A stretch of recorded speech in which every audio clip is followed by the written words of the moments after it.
सूरत अल-मुज़म्मिल की आयत नंबर 20 कम अज कम 1 साल बाद नाजिल हुई और इसके जरिए तहज्जुद के हुक्म में आसानी पैदा फरमाई गई। मतलब यह है कि अब तो ना तो तहज्जुद की नमाज फर्ज है और ना ही इसकी कोई खास मिकदार मुकर्रर है।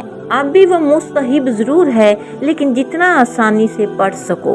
अल्लाह ताला प्यारे नबी से आयत नंबर 20 में फरमा रहे हैं, यकीनन आपका रब जानता है कि आप 2/3 रात के करीब या इसका आधा या इसका 1/3 हिस्सा क़याम करते हैं और उन लोगों में से एक ग्रोह भी जो आपके साथ हैं। और अल्लाह ताला ही रात और दिन का अंदाज़ा रखता है।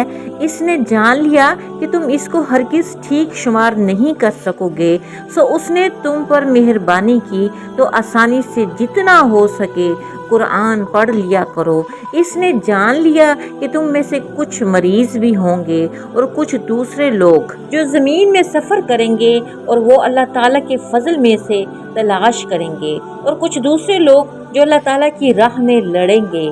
चुनाचा आसानी से जितना हो सके पढ़ लिया करो और नमाज कायम करो और ज़कात अदा करो और अल्लाह ताला को कर्ज दो, अच्छा कर्ज, और जो नेकी तुम अपने लिए आगे भेजोगे उसे अल्लाह ताला के यहाँ मौजूद पाओगे कि वो बेहतर और सवाब में ज्यादा बड़ी है। और अल्लाह ताला से बख्शिश मांगो, बेशक अल्लाह ताला बेहद बख्शने वाला निहायत रहम वाला है।